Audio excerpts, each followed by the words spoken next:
So it's well known by now that not all of us can afford a powerful enough PC to run BeamNG really well. This, in my opinion, is why the YouTube community for BeamNG is actually so big. It's just full of people that really want to experience the game but don't have the means to. That being said, there are quite a few things you can do to help BeamNG run on a slightly weaker PC beyond just turning the graphics all the way down. Here's a few things you can do, and honestly, I kind of wish I knew these back when I was playing BeamNG on a potato. So as I said, I'm going to go a little bit beyond just the graphical changes. Obviously, if you have a weak PC, you know to just put all of these on their lowest setting. So for starters, one of the obvious things you can do is basically strip the car down to have as few parts on it as possible. Cars with less parts will run better in the game than cars with more parts. Or instead of stripping them down, you can just spawn cars like these. Another thing you can do in a similar tone is you can actually drive the traffic cars. So if I open the vehicles menu, all you need to do is check this box that says auxiliary debug content, and when you do that, especially since the new update, since they added loads of new traffic cars, you go into any vehicle, say 800 series, and these vehicles without the thumbnails are the simplified traffic vehicles. Now there are a few drawbacks to these cars as well. The main thing you'll notice is they do drive a little bit strangely compared to the standard versions of the cars, and as you can see on the tachometer there, they don't have a lot of fuel. They're designed to spawn and disappear very quickly, so it only makes sense. There's no other cameras as well, you only have the orbit camera, but they are actually extremely tough, and they don't have any of the engine simulation stuff that the rest of the cars have. The engines will pretty much survive most incidents, and then they just suddenly break at a certain point. So I don't know if this is going to kill the engine. Oh, I forgot I had the crash cam on. I really like the crash cam. So the engine was broken that time. Wow, that was a lot bigger of a hit than I thought it was. I swear the cars have gotten softer since the update. But there's a few other factors about how they deform, mainly that the cars are all kind of just one solid object. As you can see, I didn't get any radiator leaking or anything like that there. It does take quite some time for them to break. I don't think you can get broken drive shafts. As you can see, there's no engine starved of oil or anything there where it's upside down.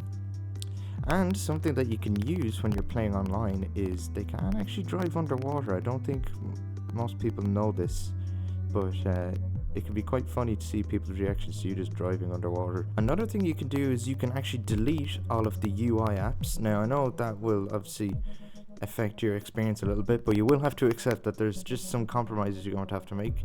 Obviously, all you need to do is go to the UI apps, edit apps, and just click X on all of these. You can also press Alt U and everything disappears, but I don't know if that actually stops them from being simulated in the background. So you'll have to test that yourself. Make sure you know how many cores your computer's processor has as well, because this will be a quick and easy way to tell you how many cars you can really spawn. And of course you won't be able to see it because I'm just capturing BeamNG in OBS, but if you just press Ctrl Shift Escape and then go into Performance and CPU, you'll be able to see how many cores your processor has or how many threads. The way BeamNG runs the cars is that it will assign a car to each of your cores. I have a 4-core processor, and although on my personal computer I can get away with maybe 1.5 cars per core, you really start to see the performance hit. It's also worth mentioning, on a weaker computer, one of your cores is probably already taken up with all of the background processing, so you'll just have to accept you're not going to really run the game very well. I actually have the laptop I used to play BeamNG on beside me, and it has, I don't know how many cores it has. I think it only has 1. 4? It certainly didn't run like it had 4. I'd have like 3 cars spawned and I'd be running at 18 frames a second, but that's what I lived with. It's also why you didn't really see any content of this game on the channel, despite the fact I've been playing this game for so long. Also, when you're running the traffic, make sure you go into the options and you check how many cars the game spawns when you run traffic, and you can see it in gameplay. Scroll down to traffic and you can set the amount of vehicles here. Also, it will be on auto by default, but take it off auto because it always is a little bit optimistic about how good your PC will perform. And obviously always use simplified vehicles.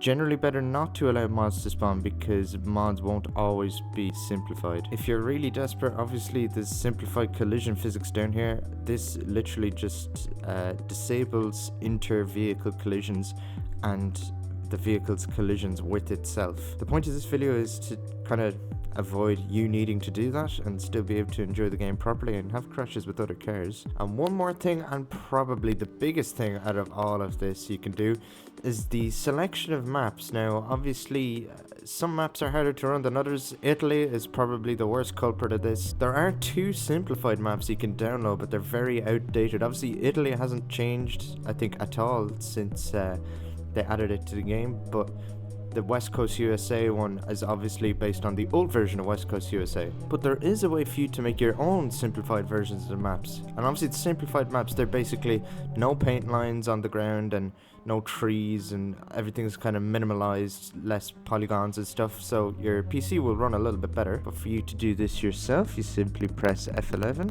and it will enter the world editor. And once you're in the world editor, you're going to go to File and you're going to make a new level, and you can create a separate folder, so that way even though you won't be able to run your standard versions of the maps, it doesn't interfere with the vanilla version of the map that's already in the game. You're basically creating your own new map mod by doing this.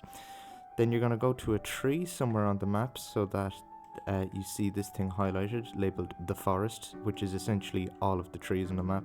You simply press delete, and there you go, all the foliage will be gone, and the map should be much easier to run on your PC. You can go around, there's a few different things you'll obviously be able to delete that are under separate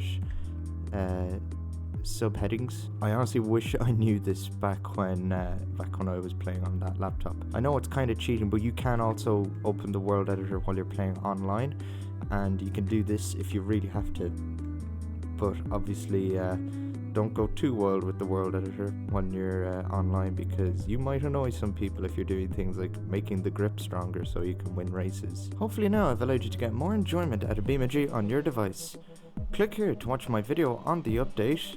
Subscribe, because most people who watch this channel aren't, and this is another video YouTube thinks you'll like. Thanks for watching, and I'll see you out on the track.